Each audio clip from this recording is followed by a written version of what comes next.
because like you know, and to the extent that like your competitor has something, you wouldn't know that your competitor had something until the next morning. So it's like not even that like your energy. There's nothing to match. There's nothing to match. There's no.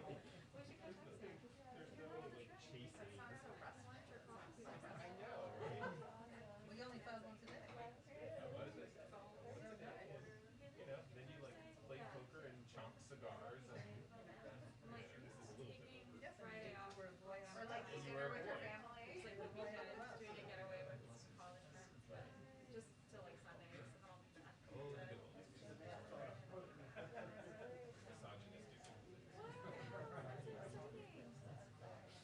Misogynistic. I Where's know. the wedding? Okay.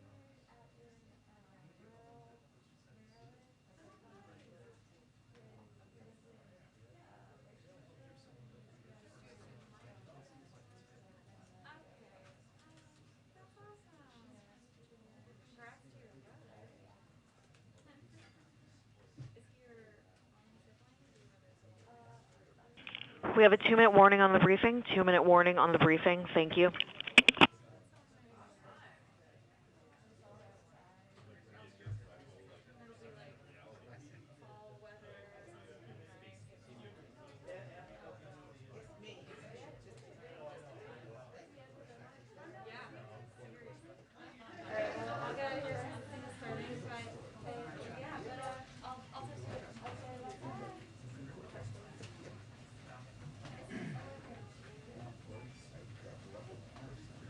You. Thanks for the retweet.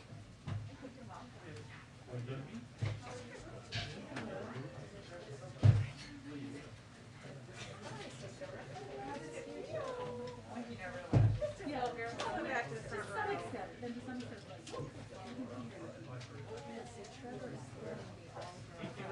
Oh, I'm sorry. I'm just gonna leave. I'm just gonna exit.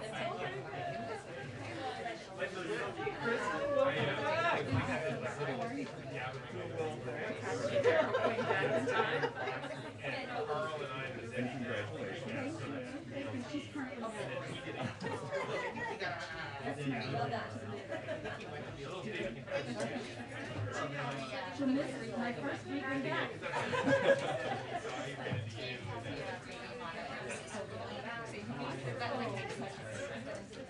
And then like as I was walking home, like he was there again. And was like, man.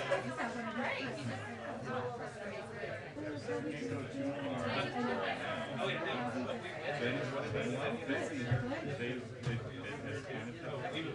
And like we had just arrived, so we didn't have we didn't bring food at this thing. Welcome back. Thank you so much. I appreciate that.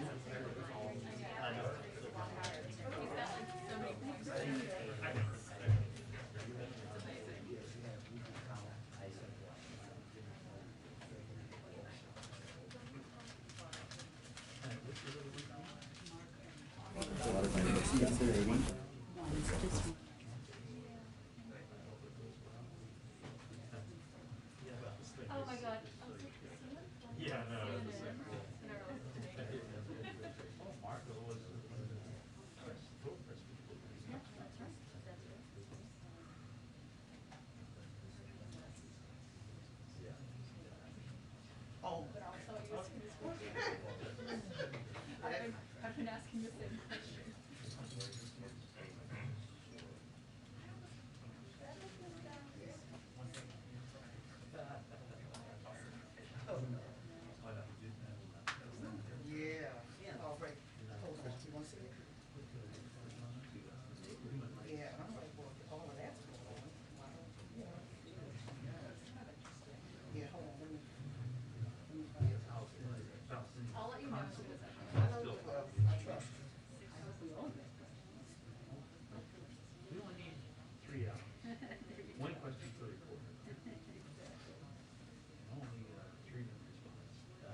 A couple of items for all of you at the top.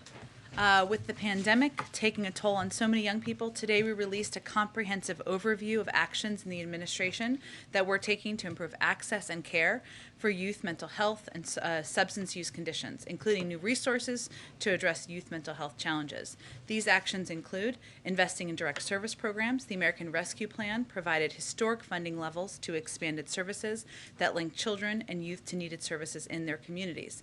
This includes efforts like the Pediatric Mental Health Care Access Program and expanding certified community behavioral health clinics, increasing school-based behavioral health supports through relief funding to help schools hire school psychologists, counselors, social workers, and other health professionals to address the mental health needs of students. The Department of Education also released this morning the most comprehensive resource on mental health it has ever published, with real-world examples and strategies for how schools can address these needs. HHS and MTV have also just announced that they'll be hosting a youth mental health forum early next year, which will engage young people directly in identifying solutions to drive mental health action. This is just the beginning of our efforts. Also today, the President's executive order on competition called for improving the affordability and accessibility of hearing aids, and today the FDA took the next important step towards making them available over the counter at pharmacies and other regular retail stores without needing a prescription, a medical exam, or a fitting.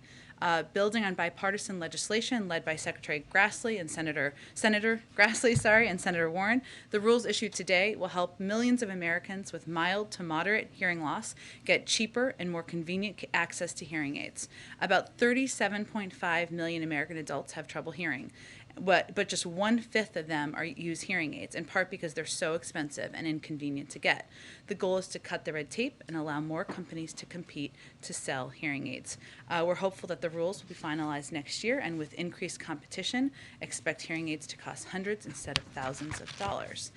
Finally, just wanted to give you a brief preview of the President's trip tomorrow. Tomorrow, he's traveling to his hometown, or one of his hometowns, I guess, of Scranton, Pennsylvania, to highlight the need for his bipartisan infrastructure deal and Build Back Better agenda. He will talk about growing up in Scranton and the way his experience there influenced his values and his belief that we need an economy that works for working people like those in Scranton instead of the wealthiest Americans on Wall Street.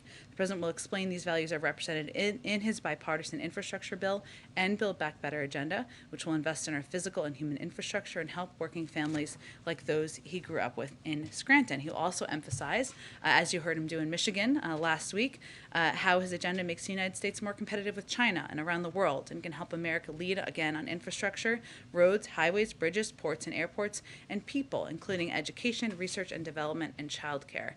The President's infrastructure bill helps us rebuild our country, replace lead water pipes, expand access to high-speed internet, invest in climate resilience, and create good-paying union jobs. One other item, last one, lots of things going on today. Some good news on the supply chain front. Union Pacific Railroad just announced its facility serving the ports of Los Angeles and Long Beach will now operate 24/7 to help move containers out of LA and Long Beach. And just yesterday, the Port of Los Angeles Executive Director Gene Soroka said that we have already cut in half the amount of cargo that is sitting on the docks for 13 days or longer. That is serious progress.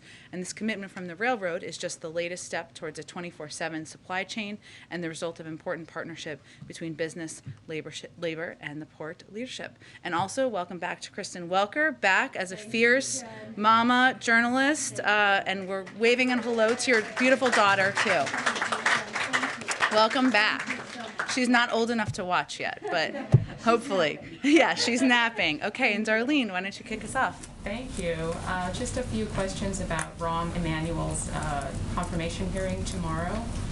How much weight did the President place on Emanuel's handling of the Juan McDonald police involved murder before offering him the ambassadorship of Japan? The President nominated Rahm Emanuel to serve as ambassador to Japan because he's somebody who has a record of public service, both in Congress, serving as a public official in the White House, and certainly also as the mayor of Chicago, and he felt he was somebody who could best represent the United States in Japan. How does the White House respond to some of the criticism of the nomination, specifically there are some liberal House members who are unhappy about it, and I know House members don't have a role in the confirmation hearing tomorrow. There's the NAACP, there are activists in Chicago. they're all saying that the nomination is out of step with the values of the president, who has called for comprehensive and meaningful police reform. So how do you square those two? The president's record commitment to police reform speaks for itself. It is something he would like to get done. He would like to sign it into law. It is far overdue, and it is a priority for him in his administration.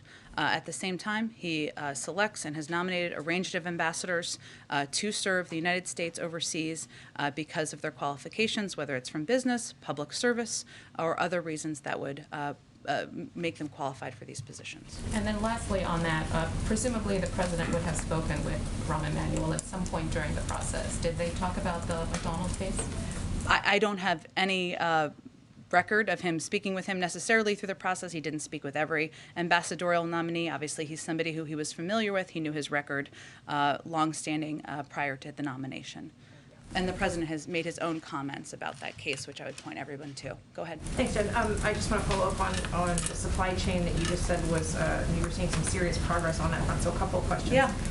There. So the Port of Long Beach yesterday saw this new record broken, 100 vessels at anchor waiting to enter. Normally, pre-COVID, they're seeing 17 ships, give or take, at anchor. Is the president satisfied today on where things stand?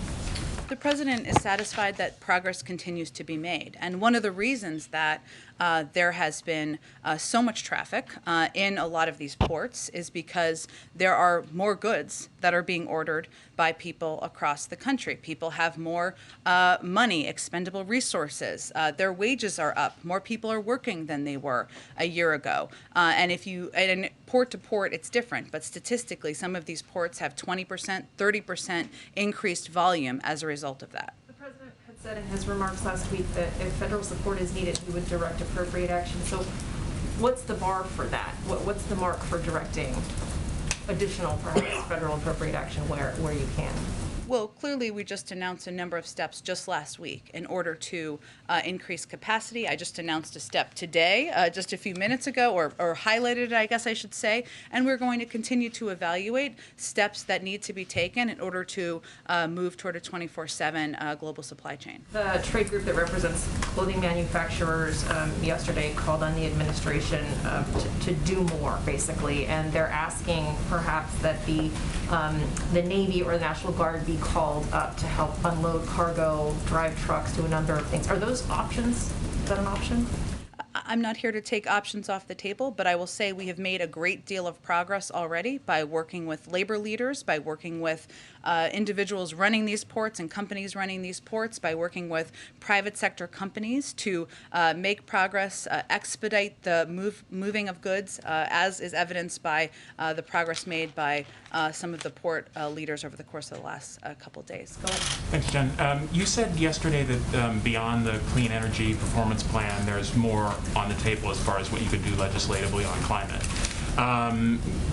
Senator Manchin today said that carbon tax is not one of the things that's come up in discussions that the White House has had with him. Is that something that the White House has taken off the table, and if so, why? I'm not taking any options on or off the table. This is an ongoing negotiation, and obviously each of the senators or members who are part of the negotiations can speak for themselves on what they are for or against at this point in the process. I think what it's important to note, and what I would just point out today, is that there was a report from the Rhodium Group, an independent research firm, reinforced the fact that the United States has multiple pathways to meet President Biden's pledge to reduce emissions 50 to 52% below 2005 levels in 2030. There's no question that as we work to get the infrastructure bill passed, as we work to get the Build Back Better agenda passed, that there are components in both of those bills that would help have an enormous impact on moving things forward. And I wanted to highlight a couple of these things because sometimes we shorthand in the infrastructure bill roads, rails, and bridges. These are key components that we don't talk about a lot, that people out there in the country don't always know all about these components as we shorthand them roads, rails, and bridges. And some of these are climate pieces. Including making the largest federal investment in history to expand public transit. That's going to help a range of lower income communities. It's also a step that is a positive step forward for the climate. Remediating environmental harms and addressing the legacy pollution that harms the public health of communities by cleaning up Superfund sites.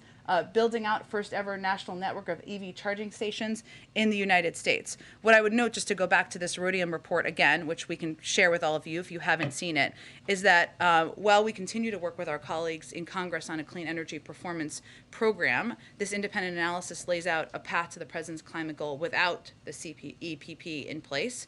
No one policy, in our view, makes or breaks our chances. It's clear that we need to pursue bold efforts in all of the economic sectors that release harmful greenhouse gas emissions, and we're working with Congress to do exactly that. So I mentioned, of course, the different components in the package and the president's budget proposal. We also expect policies like the Clean Energy Accelerator, tax credits for clean energy and clean cars, investments in agriculture and forestry. All of these will be major drivers in emissions cuts, and all are part of both discussions with Congress and discussions of what the president can do independently. And what about the carbon tax? Is that a part of those discussions as well? That's an idea that not one the president proposed, but one that has been put forward by a range of members of Congress. Okay, and then the president spoke yesterday with Senators Padilla and Warnock about voting rights. Both of those senators have said that the filibuster should not get in the way at all of voting rights legislation, even that if that means it needs to be done away with, reformed, whatever. Did the president share with those senators yesterday why he disagrees with them? The president called both Senators Warnock and Padilla yesterday to convey his commitment to getting must-pass legislation through that will protect Americans' constitutional rights from the systematic assault that Republicans have been mounting in state legislatures across the country based on the big lie. I'd also note that the vice president also spoke with Senators King, Klobuchar, and Ossoff and delivered the same message, our commitment to absolutely getting this done. They also reiterated and what I said yesterday, which is that Senate Democrats, we know Senate Democrats, including members they spoke with yesterday, have worked hard to draft legislation that includes traditionally bipartisan provisions. It's something that should get support from Republicans and Democrats across the spectrum, and that if Republicans cannot come forward and stop standing in the way, if they can't support strengthening, protecting the fundamental right to vote, then Democrats are going to have to determine an alternative path forward. But right now, he wanted to call, the vice president wanted to call to express support and express interest in working together to get this done. And you said, you talked about Republicans coming forward to support that. I think it was Representative Kinzinger who said over the weekend that he would be willing to support a narrower initiative that was not like an omnibus voting rights bill, but dealt with narrower issues. Is that something that you're open to considering? Look, we are interested in protecting people's fundamental rights. I don't know what he's proposing, but right now we're focused on the vote that's going to happen in Congress this week. Go ahead. Thanks, Jen. Is the goal of these meetings with lawmakers today to come to an agreement on a top-line number by today? Our goal is to continue to make progress, and based on the morning meetings and our expectation of the afternoon meetings, we expect they will do exactly that. They'll come to an agreement on a top-line number, or they'll make progress? They'll make progress. Okay. What is the thinking in having these meetings separately? Because he's meeting with a group of progressives, he's meeting with a group of moderate Democrats. Those are the two groups who disagree with each other. So why would they not meet together? Well, these are serious policy discussions, often on nitty-gritty details, and they aren't duels between factions of the party. There's broad agreement, actually, about the vast majority of issues here. So the president's basing this approach on 5 decades of Washington, which is a pretty good guide for how to get things done. And he felt these were the appropriate groups to come together and bring to the White House today. But he wanted to keep them separate? Well, I think it's important for people to understand it's not as if these members don't talk to each other in Congress or don't have their own meetings with each other. So this was just his approach, the president's approach today, again, based on 5 decades in Washington, about how to get into the nitty-gritty details, which is often what these meetings are about, to make progress and move things forward. Can you confirm he also met with Senator Manchin here this morning? He did. He met with Senator Manchin and Senator Sinema this morning, and I think we've put out the list of members he's meeting with this afternoon. My last question is one on the lawsuit filed by the former president yesterday, going after the National Archives and the January 6th Committee for seeking documents. He said in the lawsuit, he and his attorneys, that it is a political ploy by this president to accommodate his partisan allies by not asserting privilege over the documents that the former president wants privilege asserted over. What's the president's response? Well, our view, and I think the view of the vast majority of Americans, is that former President Trump abused the office of the presidency and attempted to subvert a peaceful transfer of power, something that had happened between Democratic and Republican presidencies for decades and decades throughout history. The former president's actions represented a unique and existential threat to our democracy that we don't feel can be swept under the rug. And as President Biden determined, and as we have provided updates to all of you, as our legal team has made evaluations, the constitutional protections of executive privilege should not be used to shield information that reflects a clear and apparent effort to subvert the Constitution itself. Right, thank you, Jen. I have a carbon tax question and a voting rights question. Sure. On carbon tax, I know you said it isn't his idea, but does he believe it's possible to design a carbon tax that would not violate his 400,000 and below, no taxes on people who earn 4,000? Yes, I think you and I have had this conversation before. I'm having a flashback. He does. Well, it wasn't his idea. He does, and there's ample precedent for that in terms of what's in the infrastructure bill. My second question is, does he know whether Joe Manchin would support a carbon tax? We will let Senator Joe Manchin speak for himself on what he would and would not support. And on voting rights, you said if Republicans won't step forward, Democrats will have to come up with an alternative path forward. It's been known for some time that Republicans are not going to come forward, and you don't have the votes in the states or in Congress, and unless Joe Manchin agrees to a carve-out for the filibuster, how far along are you on figuring out what that alternative path forward would be? Well, it's a discussion that we would have with leaders and members in Congress and right now what our focus is on the vote tomorrow. Republicans still have an opportunity to do the right thing to protect people's fundamental right to vote. But so just a question on the timing on the supply chain issue. Yeah. Actions that the president has taken. It was clear in March of 2020 when COVID hit that the supply chains across the world had been disrupted. Even as the sort of work to fight back against COVID proceeded, it was crystal clear that things were not improving on supply chain. People couldn't get dishwashers and furniture and treadmills delivered on time, not to mention all sorts of other things. So why is it... The tragedy of the treadmill that's delayed. Right, the problem. But the serious point is, why didn't the president act sooner in a more aggressive way? I know there was a task force announced of some kind earlier this summer, but essentially the president waited until, now, right before the holiday season, to take these series of actions. Why didn't the president act sooner? And is that a reflection of the fact that his administration has failed to kind of anticipate and is much more reactive to these kinds of things rather than getting ahead of them as they should? Well, that's not actually true. The president formed a task force at the very beginning of the administration, and what we know from the global supply chain issues is that they are multifaceted.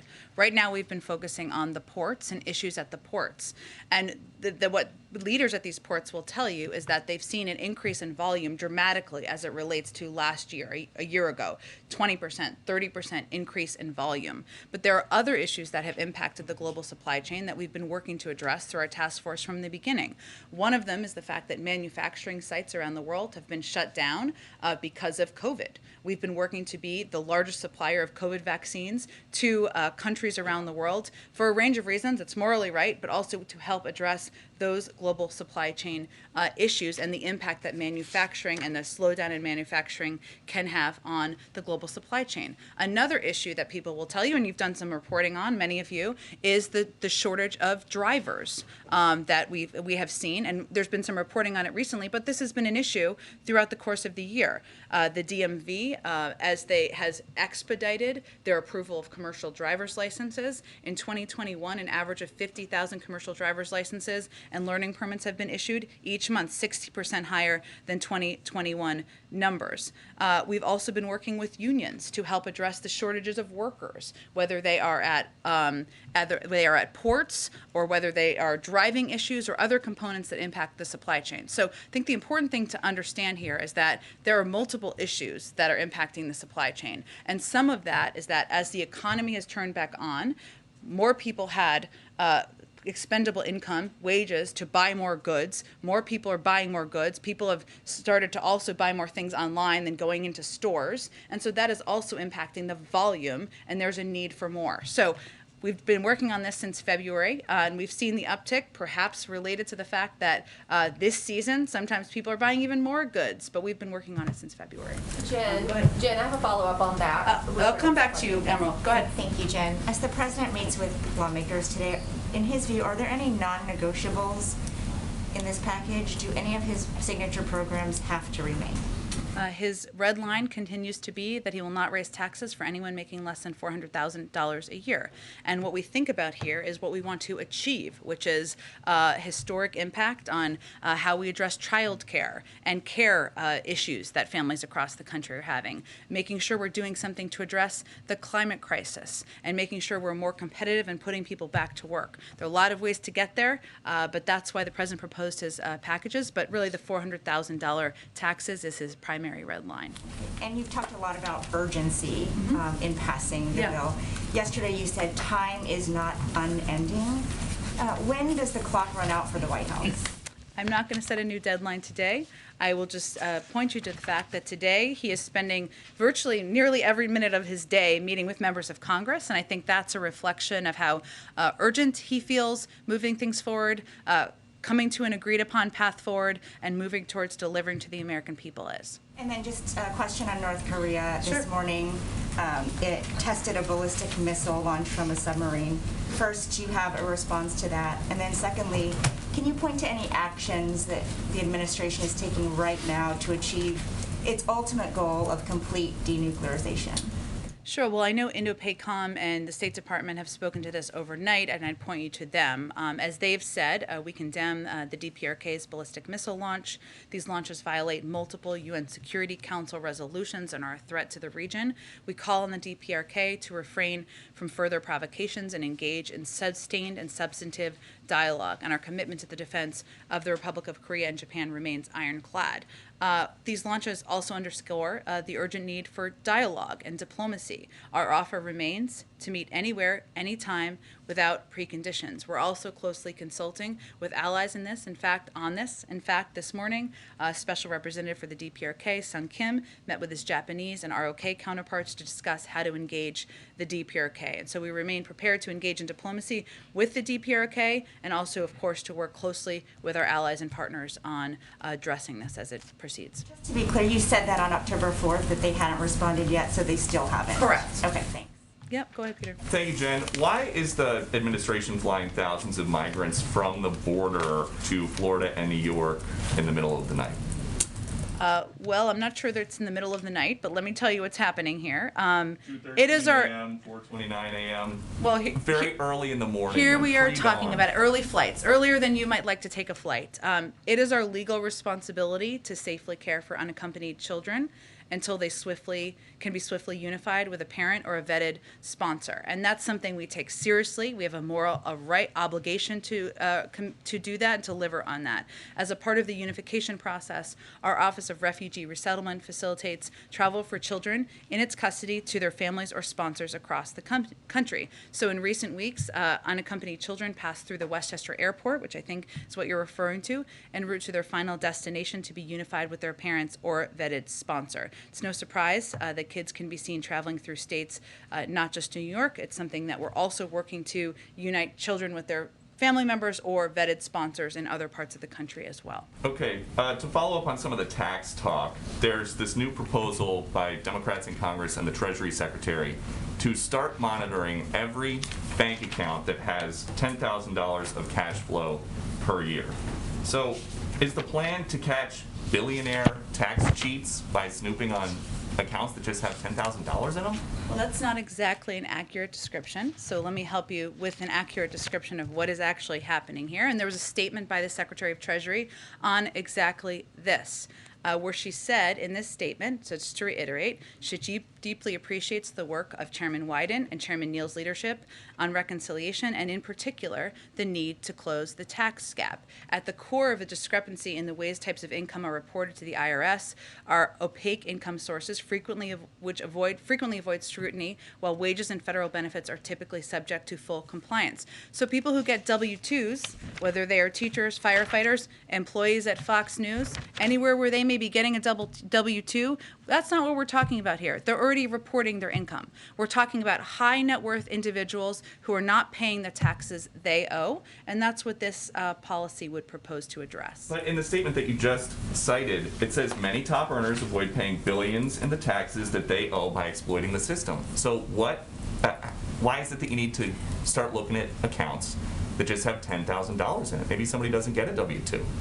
That is not exactly what it does. The $10,000 is anything under that would not be applicable, nor would people who receive W-2s, Peter. What we're talking about here are people who are high net worth individuals who are not paying the taxes they owe, something we think everybody believes should happen and can help pay for in a range of important investments to make us more competitive. And then just one on vaccine requirements. If the whole point of a vaccine mandate is to make people safer, but a vaccine mandate also means tons of police and military may walk off the job, then at the end of the day, does a vaccine mandate make people safer? Well, where are tons of police and military walking off the job? Well, the Washington Post says that hundreds of thousands of U.S. service members remain unvaccinated, which is leading to questions about possible military readiness.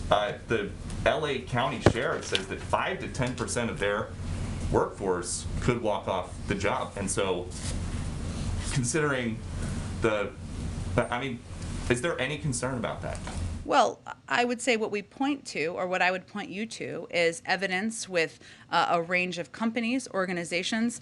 Frankly, the Department of Defense can also give you the up-to-date statistics on members of the military. I believe it's over 90%, but I would point you them for statistics. Branches, but there are other problems in the world than COVID-19. International terror, gang violence, murder, arson, drug dealing. Is there any concern about dealing with these things? What was the number one cause of death among police officers last year? Do you know? COVID-19. So that's something that we're working to address, and police departments are working to address. If you look at Seattle as an example, which I know has been in some of the reporting, 92% of the police force is vaccinated, as are 93% of firefighters. 99% of Seattle's 11,000 employees have submitted vaccine verification or an exemption request. Safety, though, all these other problems, terror, murder, robberies, kidnappings, is there any concern that if police forces shrink, or if the size of the ready military force shrinks, that the United States or localities may not be equipped properly to deal with Peter, them? more than 700,000 people have died of COVID. Again, it was the number one cause of death among police departments and police officers. It's something that we should take seriously. Departments are trying to save people in their departments, people who work for them. We support that effort, and there's been success across the country in that regard. Thank you, Jen. Given that you have two separate meetings with moderates and progressives today, is this White House confident that it will reach a deal on reconciliation by Democratic leadership's self-imposed October 31st deadline? That's not a deadline that we have proposed. The timeline for that is the surface transportation bill expiring, which is, of course, important, something we need to renew and save the jobs of thousands of employees who could be furloughed. But what our effort is and our focus is on is continuing to make progress. And we are getting closer to an agreement on a path forward to deliver for the American people. The president believes in the value of meeting face to face, hence the meetings today and his full day of meetings today. And we believe his view of the urgency here is reflected in the views of a lot of these members he's meeting with as well. I hear you saying essentially that it's unlikely that you will reach, and I understand it's not your deadline, but still it's the deadline set by Democratic leadership. I hear you indicating it's unlikely you'll. That's not what I'm. That's actually not what I'm indicating. I'm indicating that we're continuing to make progress. We're getting close to the final stages here. We're working to get agreement on a path forward. We're making progress on that. I'm not going to set new deadlines. I understand why you guys want them. They're not particularly constructive otherwise. Let me ask you about what Senator Manchin said. He said, I don't know how that would happen. He went further than you are going. How can the president press for urgency in these talks when one of the top negotiators clearly doesn't think that this is imminent, a deal? I think the president's view, which is shared by the vast majority of the Democratic caucus, is that he proposed these plans months ago. We've had months to discuss, consider, debate, litigate the nitty-gritty details. We're continuing to do that today, and it will come time soon to move forward and deliver for the American people. And that's something that the vast majority of the caucus agrees on. Let me just ask you about the child tax credit, because there's been some discussion, a push by moderates for those tax credits to be limited to families making less than $60,000. Would the president agree to a final deal that only applied to those, that didn't apply to those making less than $60,000? And what would you say to families who say they just miss the cut and they need those benefits? Well, there's a lot of proposals that are out there. I'm not going to speak to every single one of them. We're going to look at a final package. The president proposed an extension of the child tax credit. He has also supported, at times, as you know, income caps for a range of his proposals, including the child tax credit. But again, I'm not going to speak to individual proposals at this point in time. I ask you about Haiti, Yeah. Jen, quickly. There are reports that the gang that kidnapped those 17 American and Canadian missionaries is asking for $17 million for their release, $1 million per person. What is the administration's response to that, particularly in light of the policy that the U.S. does not negotiate with those holding hostages? Well, that remains our policy, and I can't get into too many details operationally here because has never been in the interest of bringing people home who are being held for ransom. What I can reiterate, Kristen, is that the FBI is a part of a coordinated U.S. government effort to get the U.S. citizens involved to safety. Also that the U.S. Embassy in Port-au-Prince is coordinating with local authorities and providing assistance to the families to resolve the situation. I'd also note that we've had a travel advisory for Haiti, which is at a level 4, conveying do not travel due to kidnapping, crime, civil unrest, and of course COVID-19. But kidnapping is widespread and victims regularly include U.S. citizens. We know these groups target U.S. citizens who they assume have the resources and finances to pay ransoms, even if that is not the case. So that is also something that remains a concern to us, but I can't get into more operational details. Does the president still believe that Build Back Better will not add a dime to the national debt? Correct, it won't. Why should Americans believe that? Because it won't. Go ahead. What if taxes that he says he wants to, get more taxes in? What if it doesn't happen? What if the economy goes sour? Lots of things can happen. What are you're going to tell from up there future generations, not even born yet, that they're not on the hook for this? Is that right? That's right, and hopefully you'll report accurate information yourself. Go ahead. Just to put a fine point on it, any particular reason why Senators Manchin and Sinema are not involved or included in the afternoon meeting with the bicameral moderates? No, the president just felt that this was the right approach to have these one-on-one meetings with them, work through nitty-gritty details, and then have broader meetings with these members later this afternoon. But I would note, and some of this has been reported, different members have been meeting with each other outside of the White House. They're allowed to do that as well, and we expect that will continue. I want to follow up on a question that both Peter and Weecha asked you yesterday about how this president views the Justice Department as independent. There have been a number of instances where the president has said publicly that he's either instructed or asked or directed the Justice Department to do different things. Where do you draw the line when you say the Justice Department is making independent decisions? Investigations, that's where they make independent decisions. There's policy making where there can be discussion, but investigations, which historically, prior to the last administration, the Department of Justice has always had independent purview of. That is what the president expects, what the Attorney General expects, and what we will continue to deliver on. The president said on October 7th he instructed the Justice Department to make sure that we deal with the violence on aircraft. He issued an executive order on July 9th having to do with antitrust, encouraging, all but directing, the Attorney General to vigorously enforce it. He said on July 13th the Justice Department would double its enforcement of the Voting Rights Act. Are you describing these things as policy determinations? Well, look, Steve, I think the important thing also to convey accurately to people who listen to you is when announcements were made by the Department of Justice, and sometimes the president comments on them after those announcements were made, which I think was a case in at least one of those examples you gave. And yes, there are criminal investigations or investigations that are under the independent purview of the Justice Department, something that will continue to be under the independent purview of the Justice Department under this administration. And that is different from what was done over the last 4 years. Go ahead. Thank you. Jen, the White House vigorously defended Secretary Buttigieg's right to parental leave and Republican criticism last week. There are reports that paid family leave could either be removed or greatly curtailed in the reconciliation package. So is the White House committed to ensuring that 12 weeks of leave for all Americans will be in the final bill? That's what the president proposed, but I'm not going to negotiate what's in the package. Okay, and why is the president not named a nominee to be vice chairman of the Joint Chiefs of Staff when General Hyten, who currently occupies the role, is due to retire by law next month? I don't have anything to preview for you in terms of personnel announcements. Obviously, he wants to find the right person to serve in such an important role. Lastly, Texas Governor Greg Abbott is poised to sign a bill that bars transgender youth from participating on school sports teams that align with their gender identity. What is the White House's view of that legislation, and would the administration challenge it once it becomes law?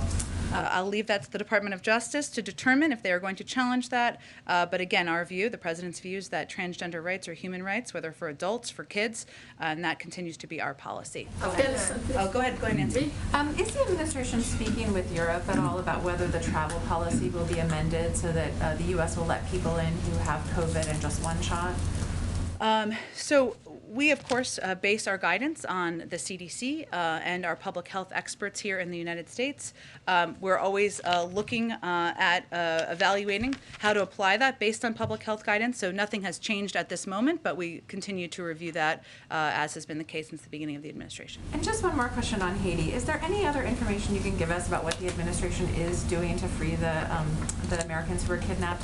The FBI and DOJ are referring questions to the White House today. Well, the reason we don't get into operational details is because our objective is to bring them home, and it is typically not advantageous to get into more specific details publicly during that process.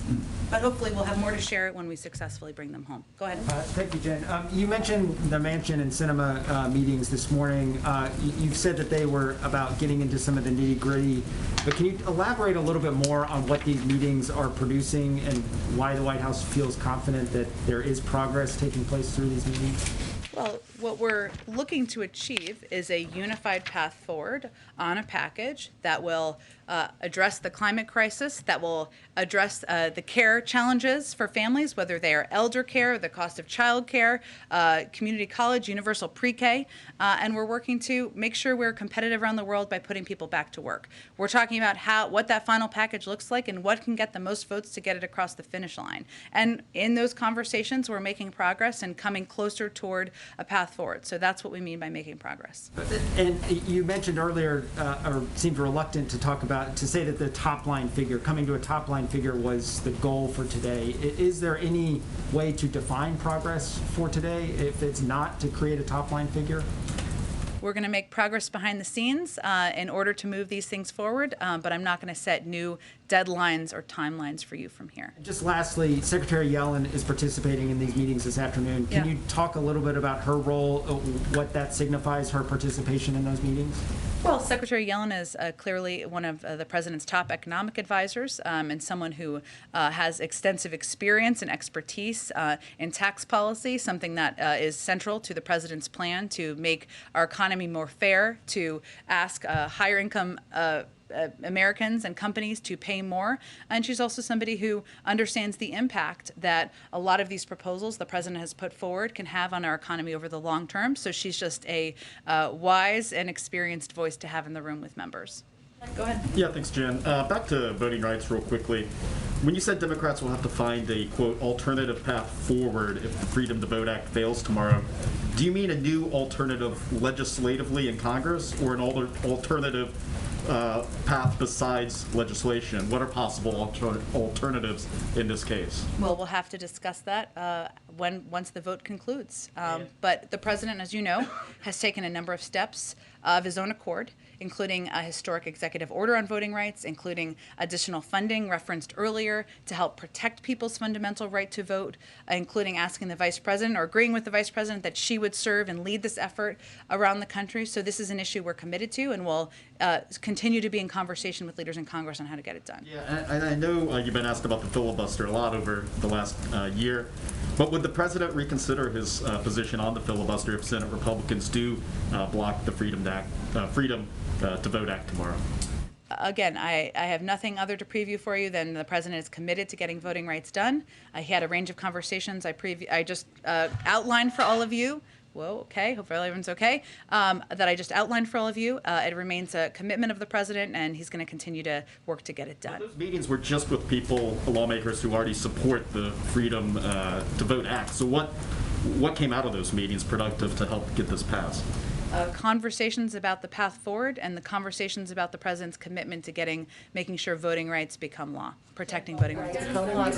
Jen, following I'll up. go to you next time. Go ahead. Following up on voting rights, you have about 25 people out there in a standoff getting ready to get arrested, some high-named people, and they're concerned that the president is not dealing with the issue of the filibuster correctly.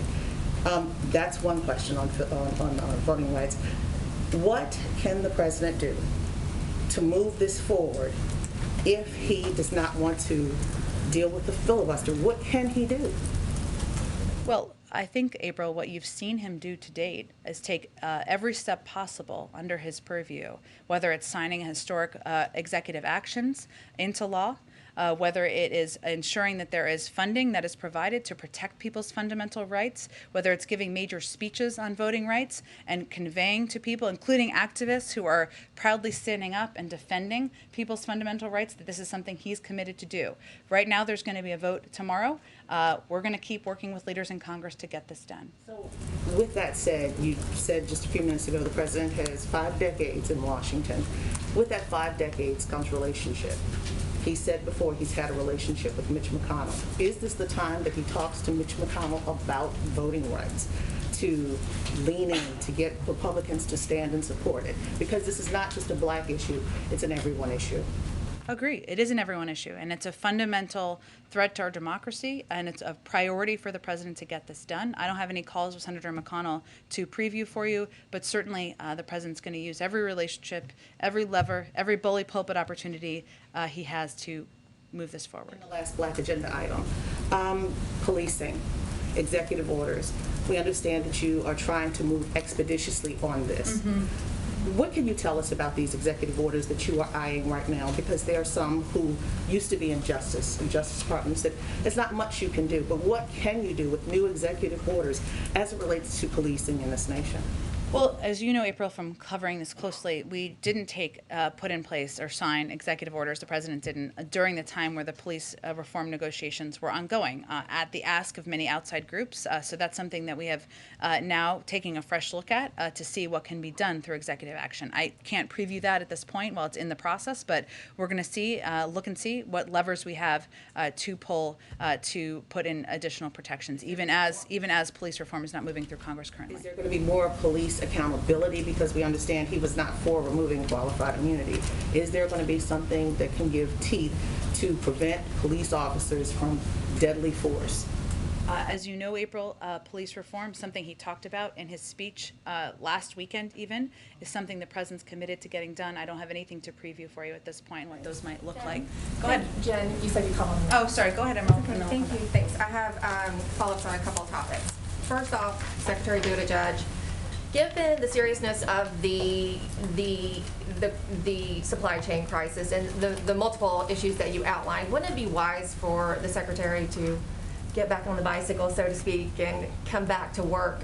A new poll found that 65% of voters think that, given what's going on, he should come back to work.